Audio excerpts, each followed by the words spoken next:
The horrific mass grave case in Yunnan, unraveling a chilling mystery. In Yunnan, a terrifying crime was uncovered. 13 nuns' bodies buried in a mass grave. As the police carefully peeled away layers of mystery, they faced scattered testimonies, hidden blood stains that had remained undetected for years, and a shocking secret lurking in the shadows of Baiyun Temple. Join us as we delve into this mysterious case.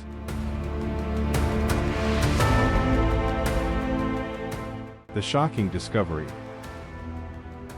On the morning of July 10, 2008, at around 7 a.m., a group of villagers from Minlin village, located in Mudong County, Yunnan province, set out to collect firewood and dried leaves from an open field behind Baiyun Temple. This area, at the edge of a small hill, was rarely frequented. As they approached a patch of uneven ground, a strong, putrid odor filled the air. At first, they assumed it was the carcass of a long-dead animal. However, the overpowering stench unsettled them. One of them suggested taking a closer look. Carefully scraping away the loose soil, they noticed patches of dark brown beneath the surface. Moments later, a decomposed human arm emerged from the dirt.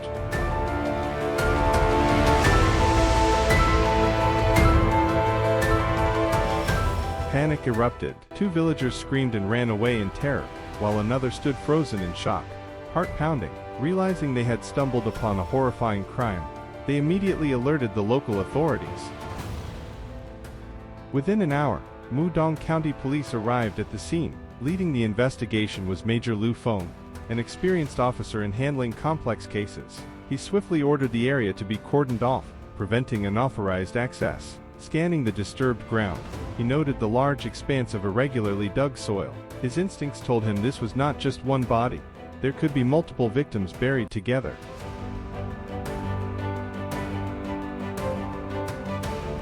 As the forensic team began their careful excavation, the sickening stench of decay intensified. Officers quickly donned protective masks and sprayed disinfectant. Soon, they unearthed several pieces of brown fabric. Initially, some suspected these were worn by local farmers, but a closer look confirmed the garments resembled monastic robes. Major Lu Feng exchanged a tense glance with his assistant. He ordered his team to accelerate the excavation while meticulously documenting every piece of evidence. Amid their work, one officer mentioned Baiyun Temple, located nearby, a place the villagers held in deep reverence. The temple was known for its charitable abbot, who regularly provided aid to the poor. Could the temple be connected to this gruesome discovery, or had criminals simply used this secluded location to dispose of their victims? No one dared jump to conclusions. The investigation had just begun. Uncovering the mass grave. As the team dug deeper, more body parts surfaced. The corpses were in advanced states of decomposition, suggesting they had been buried for a long time. The exposed bones, mixed with soil and decay, created a harrowing sight. The forensic team split into 2 groups. One focused on excavation, while the other documented every recovered item. As they expanded their search area, it became increasingly clear this was no ordinary burial site. By noon, the scorching sun dried the soil, slightly speeding up the excavation process. Officers set up tarps to shield the site from the heat. Major Lu Feng, his gaze stern, was informed that at least 6 bodies had been found, all female. If the brown garments were indeed nun robes, then this was no longer just a mass killing, it was a targeted massacre. At around 2 p.m., officers cautiously continued digging westward. The stench grew even stronger. Soon, more bodies were discovered, stacked atop one another, wrapped in tattered brown cloth. Some still had remnants of hair, while others had decomposed to bare bones. One by one, the forensic team carefully separated and bagged the remains. A heavy silence settled over the site. No one spoke unnecessarily. The severity of the crime weighed heavily on everyone.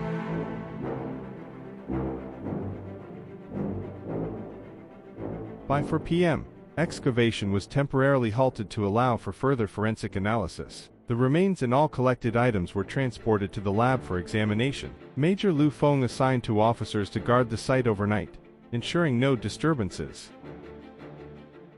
Returning to headquarters, he immediately convened an emergency meeting with the criminal investigation team. The initial report confirmed the bodies were all female, likely nuns, and their deaths spanned an extended period. Tracing the victims. With nightfall came heavy rain, turning the excavation site into a muddy quagmire. Yet, the officers remained vigilant, knowing any disruption could destroy critical evidence. Meanwhile, inside Baiyun Temple, dim lights flickered in the main hall. The monks continued their evening rituals, seemingly unaware of the horror unfolding just outside their sacred grounds. At dawn on July the 11th, 2008, Major Lu Feng and his core investigative team set out for Baiyun Temple. Their objective, to meet with the abbot and inquire about any missing nuns.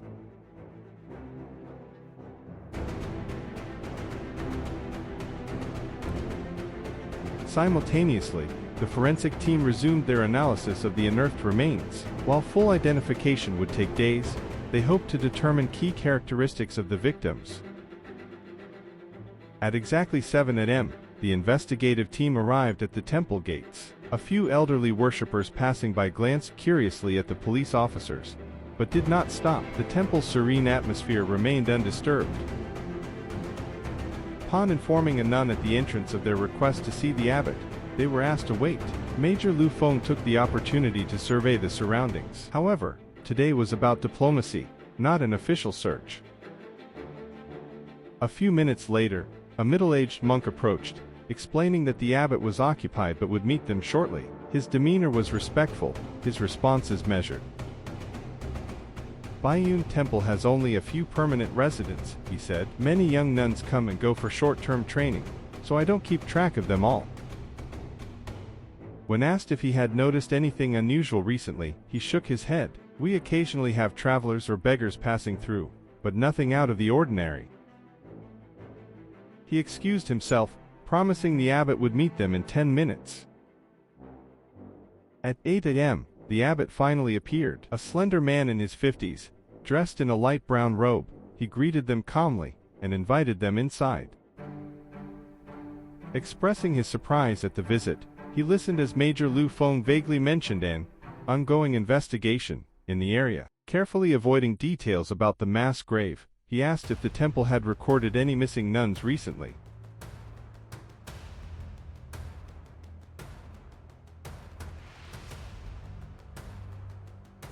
The abbot responded, "I don't recall any specific cases. Nuns come and go frequently. Some stay permanently, but many are here only for temporary training. I only have records of those currently residing here."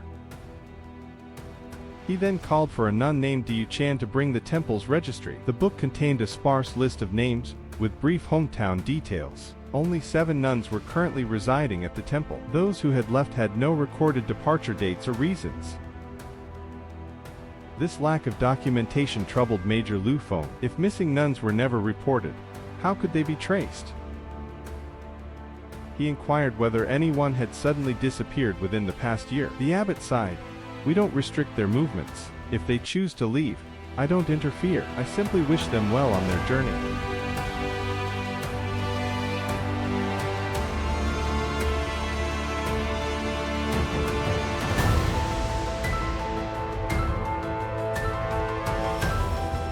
Though outwardly calm, Lu Feng's mind raced. Why was everything so conveniently untraceable? Before departing, he informed the abbot they might return for further inquiries. The abbot nodded, assuring full cooperation. Back at headquarters, forensic reports confirmed a grim reality: 13 victims, all female, aged between 20 and 30. Some bodies had decomposed more severely than others, indicating they had been buried at different times. This was not a single massacre, it was a series of murders over an extended period. The team now faced unsettling questions. Who was responsible? Why were nuns the target? And most disturbingly, was the temple involved, or was the killer someone lurking in the shadows? The investigation had only just begun.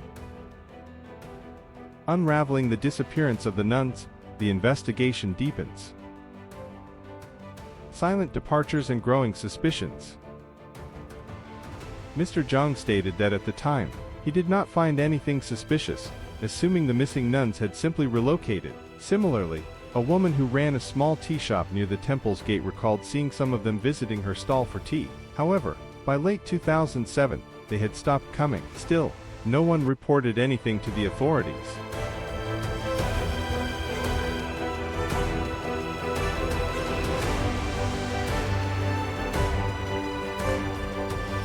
Investigators noted these testimonies but refrained from drawing immediate conclusions. Yet, the unexplained disappearances closely aligned with the timeline of the bodies under forensic examination.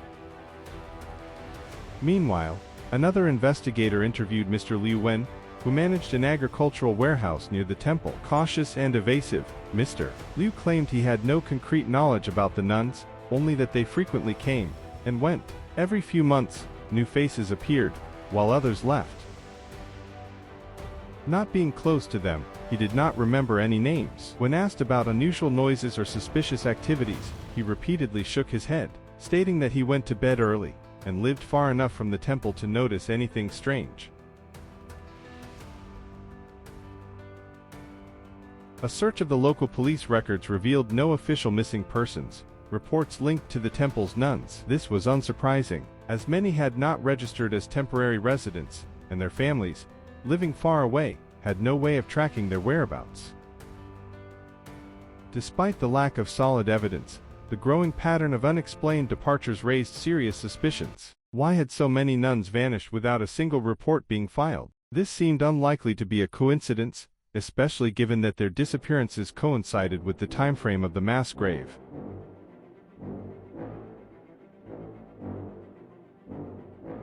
Major Lu Feng considered two possibilities.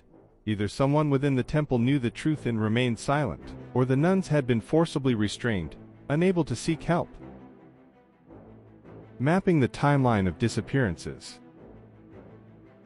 On the night of July the 11th, 2008, the investigative team gathered at the Mudong County Police Headquarters to consolidate their findings. They created a timeline marking the reported disappearances based on villagers' accounts.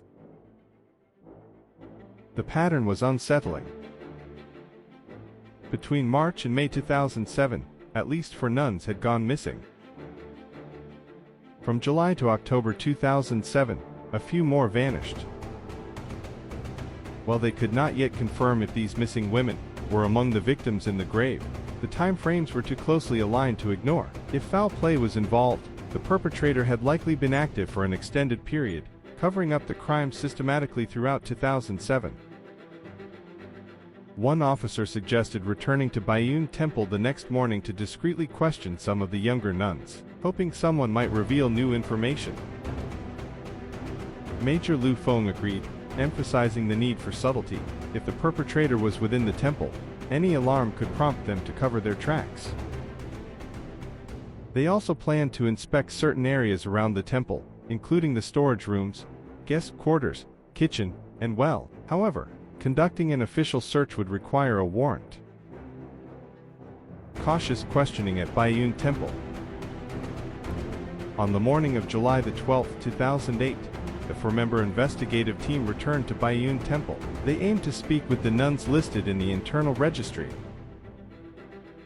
Most of them maintained a respectful but distant attitude, insisting they knew nothing about any disappearances. Some asserted that the temple was always peaceful, with no reports of distress or conflict. Others merely repeated the refrain, "We devote ourselves to our practice and rarely engage with the outside world." The police sensed a tense atmosphere. Many seemed wary, as if afraid of drawing unwanted attention. However, one nun stood out. A woman around 30 years old, listed in the registry as Goklin, appeared visibly uneasy. When questioned about the nuns who had once accompanied her to the market, she admitted having shared a room with some of them but could not recall when they had left or why. Her hesitation raised suspicions. A detective pressed further, but Goklin lowered her head, saying, "It is not my place to speak." They received the abbot's permission and left. When asked for more details, she excused herself, claiming she had to attend a ritual. Although this was not direct evidence, her reaction was enough for the investigators to take note. That afternoon, the team returned to headquarters to await the forensic results. The report from the medical examiner contained a critical revelation. Among the excavated remains, at least 3 skeletons had been buried for over 6 months. Others were relatively fresh, having likely died 3 to 4 months before their discovery. This suggested that the killings had not occurred all at once, but were a series of murders spanning a prolonged period. The killer, or killers, likely had a permanent presence near the burial site, making it easy to dispose of bodies gradually. If the perpetrator had come from elsewhere, committing multiple murders unnoticed would have been far more difficult. That evening, Major Lu Feng convened another meeting. He proposed 2 possible scenarios. 1. An external predator had systematically targeted the temple's vulnerable nuns. 2. The murderer had direct ties to Baiyun Temple, making it easier to avoid suspicion. While no conclusions could yet be drawn, the proximity of the grave to the temple and the victim's clothing strongly suggested an internal connection. A turning point, investigating the temple further. On July 13, 2008, the investigative team issued formal requests for cooperation from several key temple members, including the abbot. The abbot postponed his appearance, citing prior commitments, and agreed to meet the next day. While the police could not yet compel his presence, they remained cautious. Meanwhile, 2 other nuns were also summoned for questioning. One was absent, allegedly having left for another province the previous day, making her unreachable.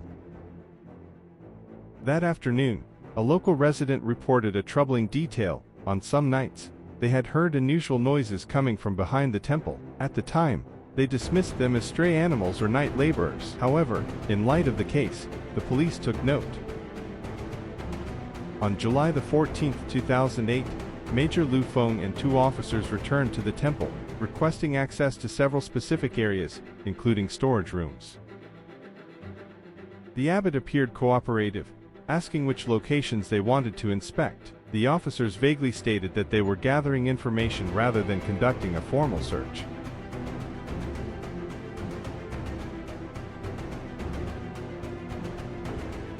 One investigator suggested conducting private interviews with individual temple residents. The abbot hesitated but eventually agreed, assigning an elder nun to escort them. During these interviews, 1. Monk Thong Tin, who oversaw the kitchen and storage, claimed that no one had vanished under suspicious circumstances. He insisted that the temple allowed people to come and go freely. 2. Nun Du Chan admitted hearing rumors about missing residents, but had no first-hand knowledge. 3. Gok Lin, the same nun who had appeared uneasy earlier, mentioned that in June 2008, a young nun had come for a 10-day retreat before suddenly disappearing. The abbot had simply stated that she had left. This last detail alarmed investigators, another unexplained disappearance. As they examined the temple's old storage areas, they found a faint dark stain on a ceramic tile. Suspecting it to be dried blood, they took a sample for analysis. Meanwhile, at an old well near the temple, they found animal bones and debris, but no conclusive evidence.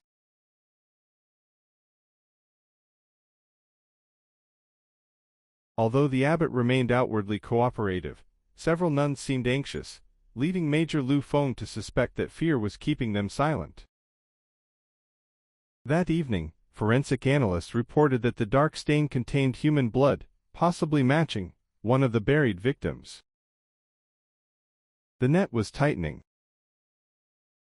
The next phase of the investigation would focus on whether the murders had been conducted within the temple's grounds, and if any members had actively participated in the crimes or facilitated them. With each new clue, it became increasingly clear, Baiyun Temple held dark secrets that someone desperately wanted to keep buried. Unraveling the truth, the investigation narrows down the suspects. Avoiding the truth, the investigation faces resistance. When questioned about any past conflicts or disputes, both suspects evaded direct answers, either out of fear of punishment or genuine uncertainty. The investigators concluded that they might have been too afraid to speak or deliberately avoiding the truth. However, at this stage, their testimonies alone were not enough to bring formal charges. On July 24, 2008, the investigation team cross-referenced their list of missing nuns with records from various localities. They confirmed that 3 individuals had definitely stayed at Baiyun Temple in 2007 but never returned home. Their families had assumed they were still pursuing their religious studies.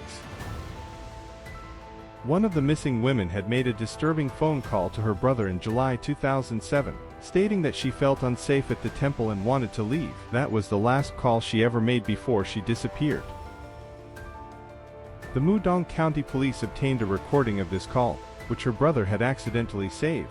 In it, the victim's fear was evident, though she did not explicitly name anyone. This solidified suspicions that something was deeply wrong inside the temple.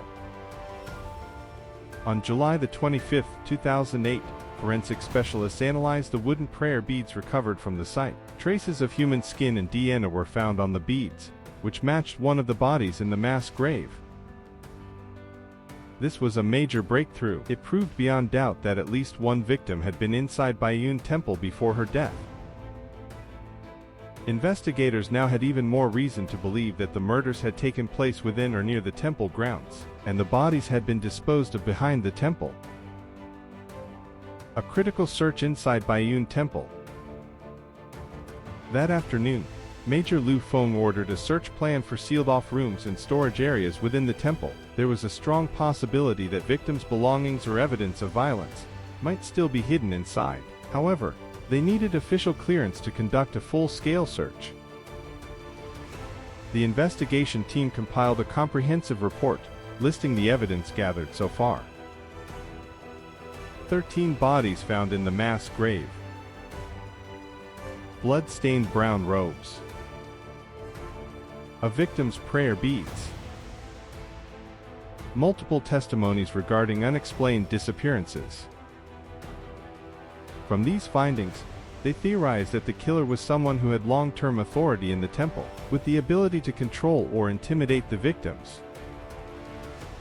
On July 26, 2008, the authorities received approval to conduct an expanded search. They arrived at Baiyun Temple early that morning. As always, the abbot remained calm and did not resist. He simply assigned 2 monks to accompany the police as they unlocked various rooms.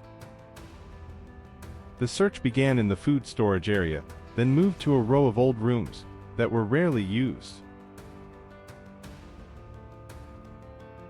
In an attic-like room, officers discovered a wooden chest, tightly locked and covered in dust. When questioned, the abbot claimed it contained old, unused items. The police forced it open. Inside were random belongings, several religious books, and a brown robe with bloodstains.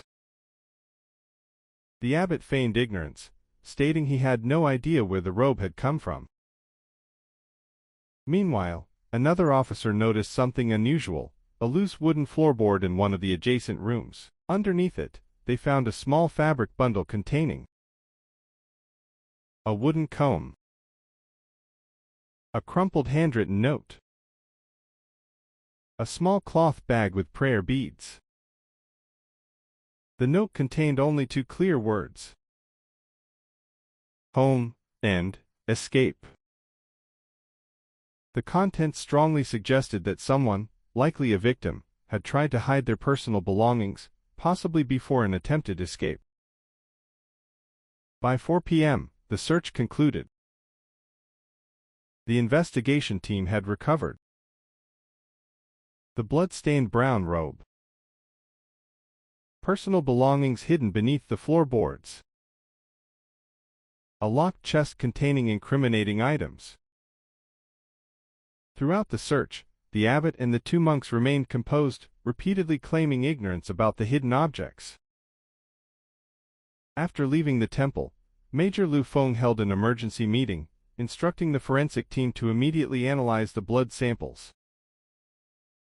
Fear inside the temple. That night, Nun Man D made a secret phone call to the police, terrified. She reported that someone inside the temple had been questioning her about her interactions with the police. She did not know who had leaked the information but feared for her safety. Major Lu Feng advised her to avoid private conversations and to only contact the police through a secure line. This confirmed one thing: someone inside the temple was actively monitoring those who had spoken to the authorities.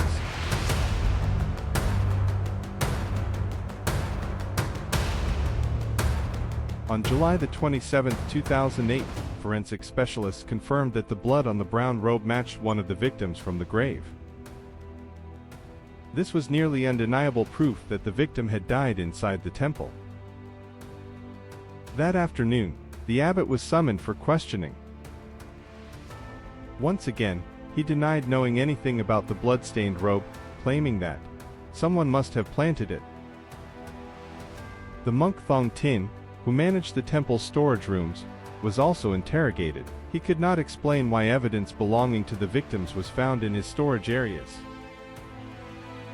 That night, investigators compiled all the evidence. Multiple missing nuns since 2007. Victims buried behind the temple. Blood-stained items hidden inside. Witnesses who saw physical struggles. The hidden note referencing escape. The only question remaining was, who was responsible? Investigators suspected that the abbot and monk Thong Tin were both involved, but they needed stronger proof before making arrests.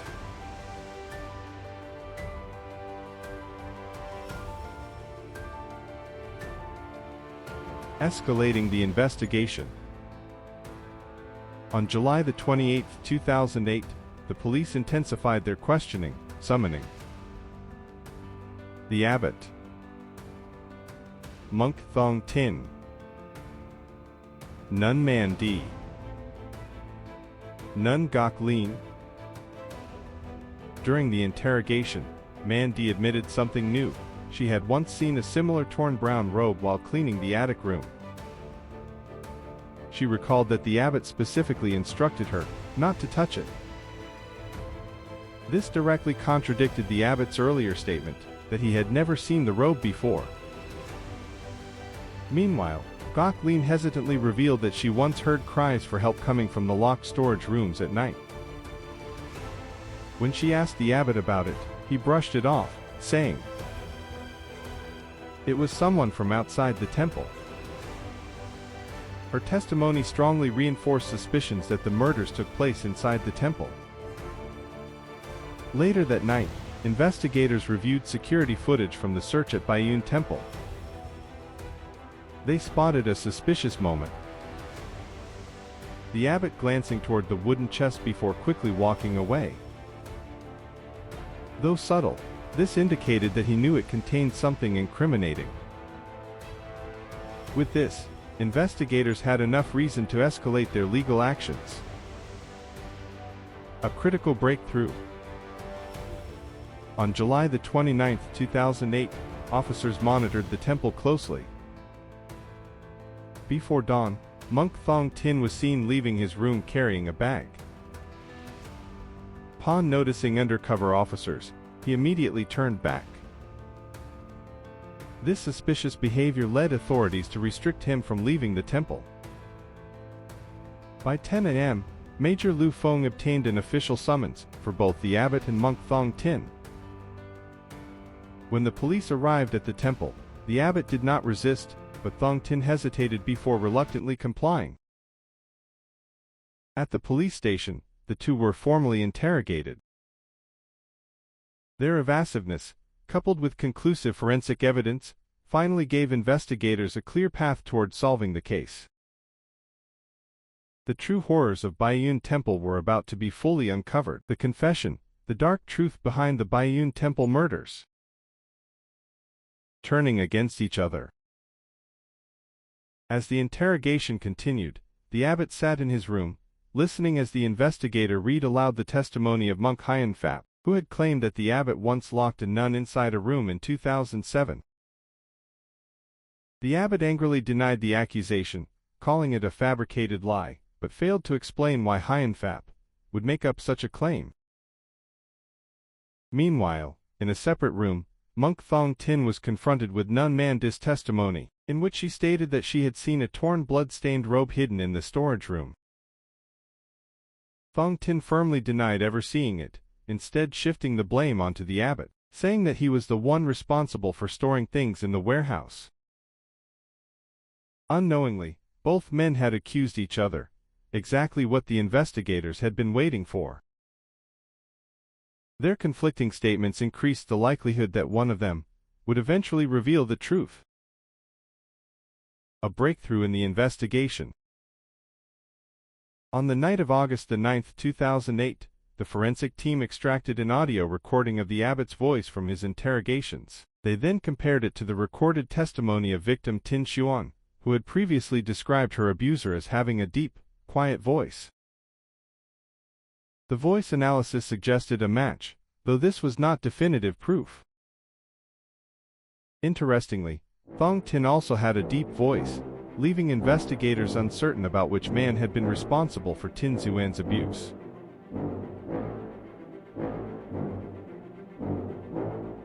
The next morning, on August 10, 2008, a former temple worker named Dubin returned after having left earlier in 2008. She contacted the police and provided a critical statement. In November 2007, she overheard monk Thong Tin threatening to deal with anyone who spoke about a nun crying out in the middle of the night. At the time, she had been too frightened to say anything, and had soon left the temple altogether.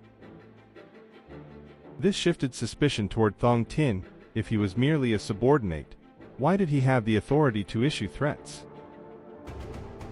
By August 11, 2008, the investigation team reanalyzed all evidence and concluded that both men were likely involved.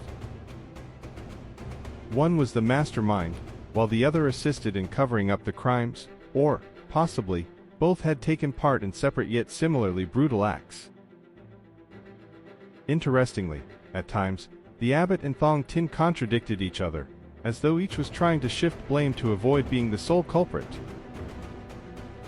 That afternoon, an investigator suggested a high-risk but potentially revealing strategy. They would place the abbot and Thong Tin in a room together, secretly record them, and observe their conversation. This method had been used in past cases to capture unguarded admissions of guilt. That night, the plan was executed. Investigators falsely informed both men that this would be their final chance to clarify their accounts before the investigation was temporarily closed. Then, they stepped outside, leaving the abbot and Thong Tin alone in a room equipped with hidden cameras and microphones. At first, the two men sat in complete silence. Then, the abbot lashed out. "Why couldn't you keep your mouth shut?" Thong Tin responded angrily. "I will not take the blame for you." Their argument escalated. The abbot accused Thong Tin of failing to dispose of evidence properly. Thong Tin countered, saying, "I told you to get rid of them. You were the one who dragged them into the storage room. I never started this." Though they had not outright confessed to murder, their statements clearly implicated them in the crimes. Hearing this, the investigators rushed into the room. The abbot jumped in shock, immediately blaming Thong Tin, claiming he was lying. Meanwhile, Thong Tin remained silent, but it was too late. Everything had been recorded. This sealed their fates. The confession, the horrific truth. By the morning of August 12, 2008, the interrogation process moved forward rapidly. The abbot initially resisted, but when he was presented with the audio recording from the previous night, his composure shattered. He was forced to acknowledge his direct role in taking nuns to secluded areas of the temple. Meanwhile, in a separate room, Thong Tin was visibly shaken after being confronted with his own recorded words discussing disposing of the bodies. Eventually, both men broke down. That night, August the 12th, 2008, after hours of intense questioning, the abbot finally confessed.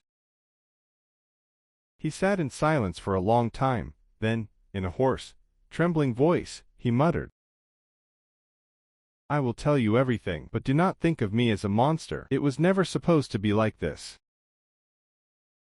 The investigators remained silent, allowing him to speak. The abbot sighed and began his confession. In 2007, Baiyun Temple was facing financial difficulties. Fewer people were joining the monastery, and he was under pressure to sustain the temple.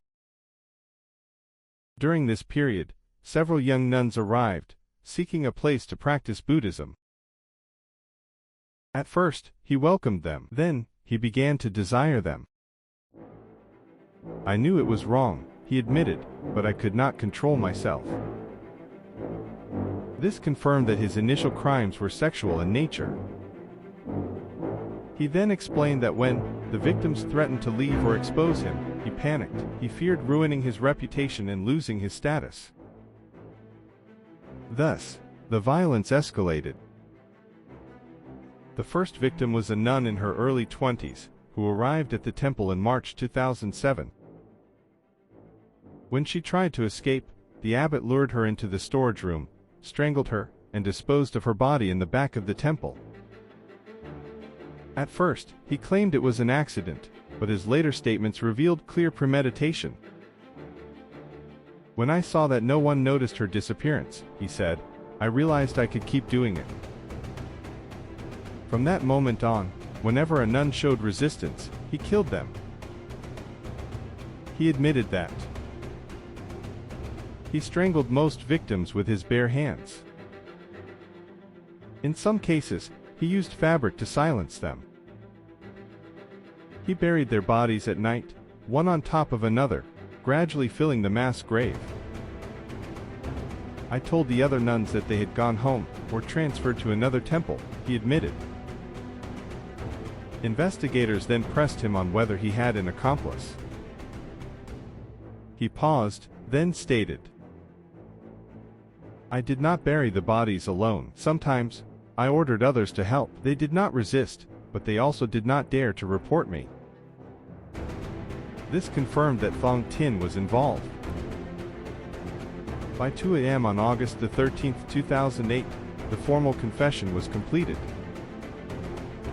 When asked if he felt remorse, the abbot gave a chilling response. "I regret that I could not stop myself, not that I killed them." He signed the confession, sealing his fate. The final verdict. On August 15, 2008, after reviewing all evidence, the authorities officially charged the abbot with multiple counts of murder and sexual assault. Thong Tin was charged as an accomplice, facing severe penalties. By August 17, 2008, the case was formally closed. The Baiyun Temple murders had finally been exposed, revealing a year-long reign of terror that claimed 13 lives. In the end, justice prevailed, but it came too late for those who had already perished. Justice served, the final chapter of the Baiyun Temple case. The investigation comes to a close. On August 18, 2008, the Yunnan provincial police chief arrived in Mudong County for a final review of the case files. At the county police station, Major Lu Feng presented a summary of the entire investigation. The initial discovery of the bodies, the temple search and collection of evidence, the surveillance footage review, the interrogations of the abbot and monk Thong Tin. The leadership praised the team for their relentless efforts in solving a case of extreme severity, involving 13 victims. Thanks to persistent investigation, they had exposed the full extent of the temple's horrific crimes. That same day, The Mudong County Police and local authorities arranged for the remaining nuns at Baiyun Temple to be relocated to a different monastery several dozen kilometers away for their safety. Baiyun Temple was officially sealed off indefinitely. The villagers of Min Lam remained shocked, struggling to comprehend that their once revered abbot had been the mastermind behind the brutal murders of 13 nuns. While police refrained from disclosing every graphic detail, everyone understood the horrific nature of what had happened. The final legal proceedings. On August 19, 2008, from his detention cell, Monk Thong Tin submitted a written statement. He shifted all blame onto the abbot, claiming he had only followed orders. However, he also admitted to personally burying at least 4 victims and confirmed that the abbot had directly committed the murders. While investigators saw this as a desperate attempt to reduce his sentence, the statement was still included in the official case files, further strengthening the charges against both men. That afternoon, Major Lu Feng and his team met with Nun Man Di, who remained fearful that someone might retaliate against her. The police assured her that the 2 prime suspects were now in custody and no longer posed a threat. She agreed to remain in protective housing until the case was fully closed. Similarly, Nun Gok Lin, having cooperated extensively with the investigation, chose to leave monastic life entirely and return to her hometown. Many other nuns received psychological counseling to help them recover from the trauma. On August 20, 2008, the Yunnan Provincial Police Command formally confirmed their legal stance. The abbot was charged with multiple counts of first-degree murder, aggravated sexual assault, and coercion. Given the severity of his crimes, the prosecution sought the maximum penalty, death. As for Monk Thong Tin, his role as an accomplice meant he faced a life sentence or worse, depending on the final judicial ruling. On August 21, 2008, the 2 suspects were transferred to the provincial detention facility. With all case files completed, there was no remaining answer.